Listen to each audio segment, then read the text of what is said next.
इकरा वारी इमारत जो ही गुंबद हो मीनार हुयो।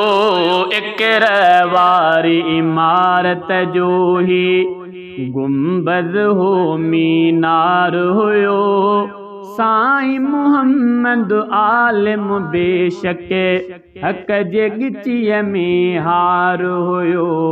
इकरा वारी इमारत जो ही गुंबद हो मीनार हुयो।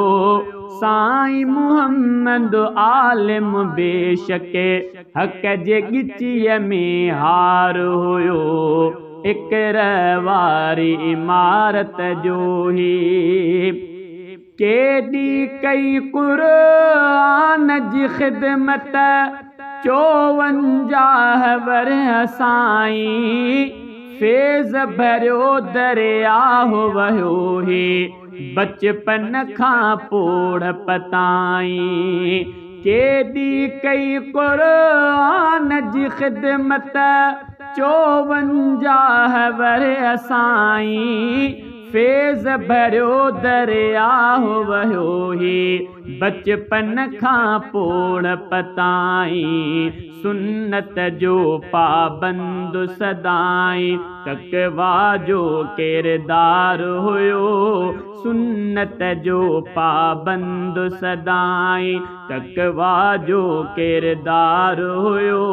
साईं मुहम्मद आलिम बेशक हक जे गिचीअ में हार हुयो। इकरा वारी इमारत जो ही गुंबद हो मीनार हुयो। इकरा वारी इमारत जो ही काथो नाहे क़ारिन जो ऐं शागिर्दन जी गणना है। बाग़ न मिलंदो अहिड़ो जंहिंमें हिन जे हथनि जो वण नाहे। काथो नाहे क़ारिन जो ऐं शागिर्दन जी गणना है। बाग़ न मिलंदो अहिड़ो जंहिंमें हिन जे हथनि जो वण नाहे। गुल न हो ही गुलशन हो ऐं नूर न पर अनवार हुयो। गुल न हो ही गुलशन हो ऐं नूर न पर अनवार हुयो। साईं मुहम्मद आलिम बेशक हक जे गिचीअ में हार हुयो। साईं मुहम्मद आलिम बेशक हक जे गिचीअ में हार हुयो। इकरा वारी इमारत जो ही हिन जी अज़मत ॾिसंदे हिन खे मां त फ़ना फ़िल्लाह चवां। अहलुल्लाह व ख़ासतहू में शामिल हो वल्लाह चवां। हिन जी अज़मत ॾिसंदे हिन खे मां त फ़ना फ़िल्लाह चवां।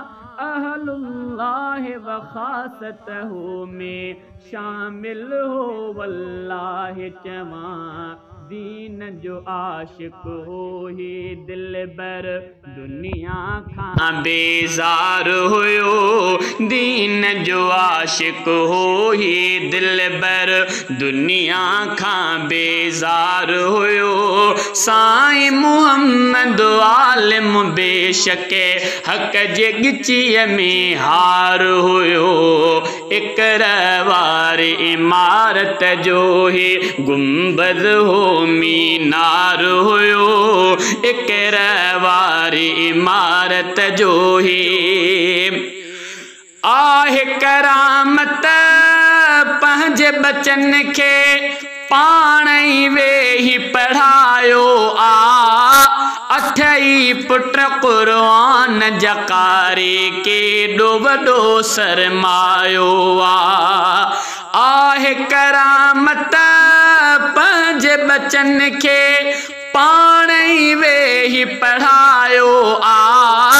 अथई पुट क़ुरान जा कारी केॾो वॾो सरमायो आ महकन क़यामत ताईं खुटंदे ओ महकन क़यामत ताईं खुटंदे एॾी वॾी हुबकार हुयो महकन क़यामत ताईं खुटंदे एॾी वॾी हुबकार हुयो साईं मुहम्मद आलिम बेशक हक़ जे गिचीअ में हार हुयो इकर वारी इमारत जो ही गुंबद हो मीनार हुयो इकर वारी इमारत जो ही मूं बि वञी फारूक पढ़िया साईं वटि तजवीद अदा